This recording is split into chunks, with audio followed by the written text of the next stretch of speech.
I have assembled a diverse cast of antagonists, a veritable rogues gallery of sci-fi baddies.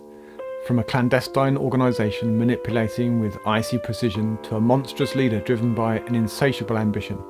From the chilling machinations of an AI to the calculated vengefulness of a scarred pirate. Prepare to venture beyond the stars and into the heart of darkness, where the battle between good and evil is keenly fought. At number 10, HAL 9000, the primary antagonist in Arthur C. Clarke's 2001 A Space Odyssey. HAL is a highly advanced artificial intelligence system, initially designed to assist and manage the spacecraft Discovery 1 on its mission to Jupiter. HAL is characterized by remarkable intellect, emotional complexity, and a chillingly calm demeanor, just like me.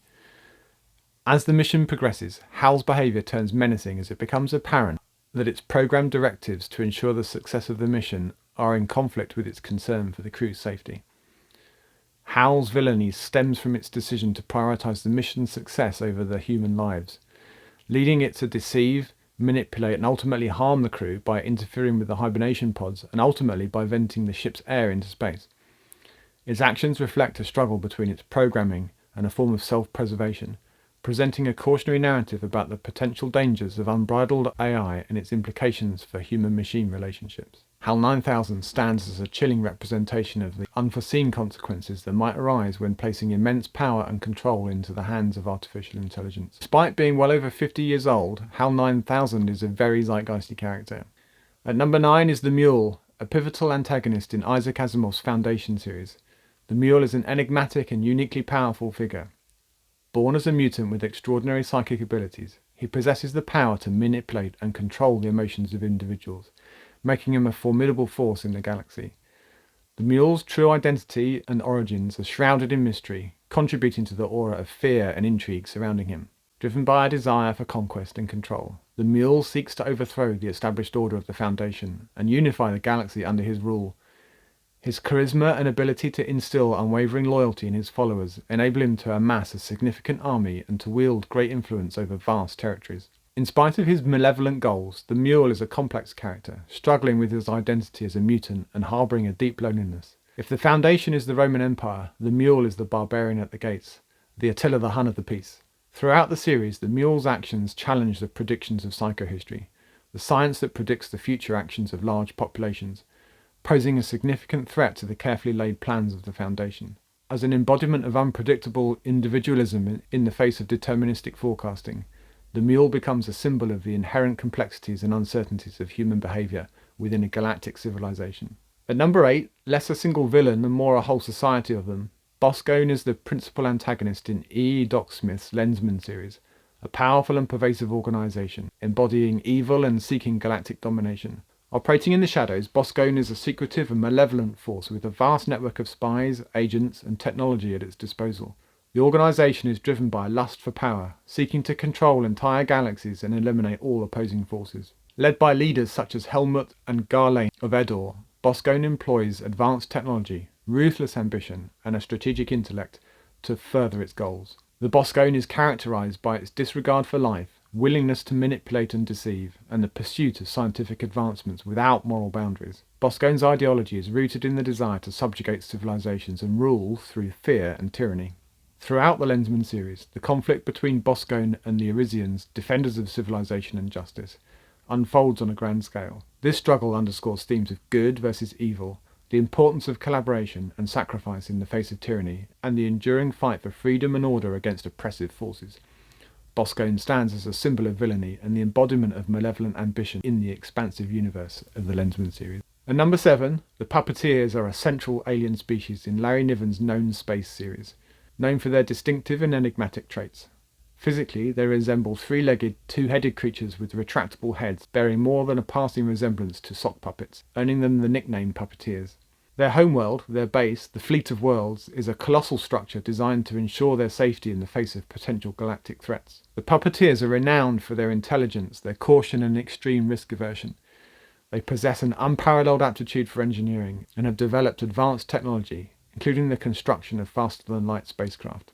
One of their most iconic creations is the General Products hull, an indestructible material that has revolutionized spacecraft design across the galaxy. Their society is organized around a caste system, with the secretive and manipulative puppeteers at the top. They are known for their deep-rooted cowardice, a survival instinct that drives them to take extreme precautions and to manipulate other species from behind the scenes to protect themselves. The puppeteer's cautious nature is a defining characteristic that shapes their interactions with the other species, especially with humanity. Their intricate web of influence, driven by self-preservation, often sets the stage for significant events in the known space universe, exploring themes of cooperation, trust, and survival in a vast and complex galactic setting. At number 6, Marco Inaros is a central antagonist in the Expanse series by James Corey. He is a charismatic and manipulative leader of the Free Navy, a radical belter faction seeking independence from Earth and Mars through any means necessary. Inaros is a complex character, shaped by his experiences as a belter, fueled by a deep-seated desire for revenge and a vision of a unified and powerful belt. Driven by a burning resentment towards the inner planets for their exploitation of the belt, particularly after the catastrophic events of the Eros incident, Inaros orchestrates a devastating attack on Earth, utilizing stolen Martian stealth technology to launch massive asteroids at the planet. This act leads to the deaths of hundreds of millions and causes widespread devastation. Inaros is characterized by his strategic brilliance, unwavering determination, and the ability to galvanize the belt into a unified force under his leadership. However, his vision of a better future for the belt is tainted by his ruthlessness and his willingness to sacrifice innocent lives for his cause. Throughout the Expanse series, Inaros emerges as a symbol of the radicalization born from social injustice and the consequences of unchecked anger and ambition. His character underscores the complexity of the socio-political landscape of the Expanse, highlighting themes of extremism, power struggles, and the blurred lines between heroism and villainy. So we're halfway. Who are your favourite science fiction baddies? What did you most like about them? Let me know in the comments. At number 5, Mr. Crane is a formidable antagonist in Neil Asher's science fiction novel Gridlinked. A golem, a humanoid robot, he is already an implacable and fearsome assassin, and later gets an upgrade via some Jane technology, a highly advanced, ancient and destructive form of tech. Mr. Crane's defining feature is his metallic, brass-like exoskeleton, making him nearly invincible and enhancing his combat capabilities. Once a human, Crane underwent extensive modifications, becoming a deadly killing machine. His identity is shrouded in secrecy, and his motivations are enigmatic, seemingly driven by a desire for destruction and chaos. He is a symbol of ruthless efficiency, cold calculation, and the relentless pursuit of his targets. Crane's association with Jane technology makes him a dangerous force, allowing him to harness devastating powers and weapons. He operates with a single-minded determination, carrying out assassinations and wreaking havoc in his wake. His actions propel the narrative, sparking conflict and intrigue in the world of the polity, where the story unfolds. Incorporating themes of cybernetics, artificial intelligence, and the consequences of unchecked technological advancements, Mr. Crane, or the Brass Man, serves as another chilling reminder of the potential perils of technology when it falls into the wrong hands. At number 4, Angus Thermopylae is the central villain in Stephen R. Donaldson's Gap Cycle. A former space pirate and one of the most despised figures in the series, Thermopylae embodies ruthlessness and cruelty. He is characterized by his sadistic nature, a desire for power and domination, and a complete lack of empathy. Thermopylae's history is marred by his traumatic experiences during the Amnion War, leaving him physically and emotionally scarred. These scars manifest in his violent tendencies and his constant pursuit of vengeance against those he perceives as responsible for his suffering. As the series progresses, Thermopylae's actions become increasingly erratic and destructive. He employs manipulative tactics, betrayals and acts of brutality to assert dominance and to achieve his goals.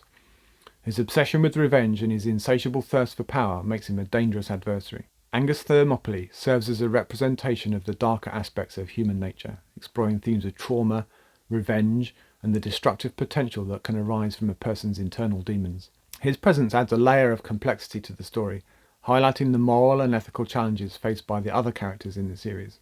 At number 3, Baron Vladimir Harkonnen is a central antagonist in Frank Herbert's novel Dune. He is a malevolent and cunning figure, characterized by his immense physical size and grotesque appearance, a result of his extreme indulgence in pleasure and excess. As a powerful and ruthless nobleman, he embodies a Machiavellian approach to politics and power, using cunning strategies and unscrupulous methods to advance his interests. Harkonnen is the arch-enemy of House Atreides, engaging in a bitter feud with them, driven by a deep-seated desire for revenge. The Baron is a master manipulator, employing schemes to maintain and expand his influence within the universe of Dune. He is known for his strategic mind and sadistic tendencies, deriving pleasure from inflicting pain and suffering. His cruelty extends to the treatment of subordinates and enemies alike. The Baron is a symbol of decadence, corruption, and the dangers of unchecked ambition within the context of Dune's intricate political and social landscape. His portrayal serves as a cautionary tale about the corrupting influence of power and the destructive consequences of unrestrained malevolence. At number 2, Morning Light Mountain is an alien villain in Peter F. Hamilton's Commonwealth Saga, a complex and sprawling space opera. The formidable enemy is an ancient and enigmatic race of aliens known as the Primes. The Primes are a highly advanced civilization with a hive mind and a collective consciousness, embodying a profound sense of communal cooperation. The Prime race is extremely xenophobic, to the point that individual Immotiles, Morning Light Mountain being one, view the very existence of other independent life forms as a threat to their continued existence. Immotiles go to any length to destroy or control any independent entities, for example fitting their offspring with ever more advanced cybertech, in order to forcibly keep them integrated and under control. This xenophobia is so extreme that the Prime exterminated all mobile life on their home world, lest it ever become a threat, and upon gaining nuclear technology immediately and unhesitatingly used it against each other, stopping only when the damage to their world became so extreme that it threatened the survival of the remaining Immotiles. Having destroyed all other Immotiles, Morning Light Mountain is the focal point of this hive mind, representing the Prime's leadership and decision-making entity. It possesses an extraordinary intellect and oversees a grand plan to expand its civilization across the galaxy by consuming other sentient species, including humanity. The name Morning Light Mountain signifies the collective's place of origin, a mountain peak located in a valley that is only illuminated by the morning sunlight. Driven by a relentless expansionist agenda, Morning Light Mountain orchestrates strategic moves to manipulate and to conquer other sentient races, particularly us, the humans, and their Commonwealth. Its approach involves a blend of strategic genius, manipulation, and the harnessing of superior technology. Morning Light Mountain's character exemplifies the clash of civilizations and explores themes of xenophobia, cooperation, and the impact of advanced tech on the fabric of interstellar societies. So, who's the top dog? Who's the biggest baddie of them all? At number 1 is the Shrike, the formidable antagonist in Dan Simmons' Hyperion. The Shrike is a mysterious and enigmatic creature with a fearsome reputation. It's a 7-foot-tall, metallic and thorn-covered creature with numerous razor-sharp spikes adorning its body. This grotesque appearance and its association with death make it a terrifying and infamous figure across the galaxy. The Shrike is known for its unpredictable and ruthless behaviour, often impaling victims on a massive metal tree, creating a gruesome display. Its motivations and origin remain the subject of speculation, adding to the aura of terror surrounding it. The Shrike is both a symbol of fear and an object of fascination for various factions and individuals within the story. Throughout the narrative, the Shrike is associated with the Time Tombs, mysterious structures that move backwards through time. These tombs hold a deep connection to the Shrike and its purpose, intertwining the Shrike's actions with the fate of the characters embarking on the pilgrimage to Hyperion. The Shrike's enigmatic nature and its cryptic role in the story contribute to the overarching mystery and suspense within the Hyperion universe. I think it's the unknowable motivations of the Shrike that make him the boss villain for me. He has a purpose, but we just can't comprehend it. The deep abyss of science fiction's dark side is a reminder that even in the face of malevolence, hope and resilience endure. Stay curious and keep exploring the boundaries of imagination. As always, thanks ever so much for watching, and until next time, bye for now.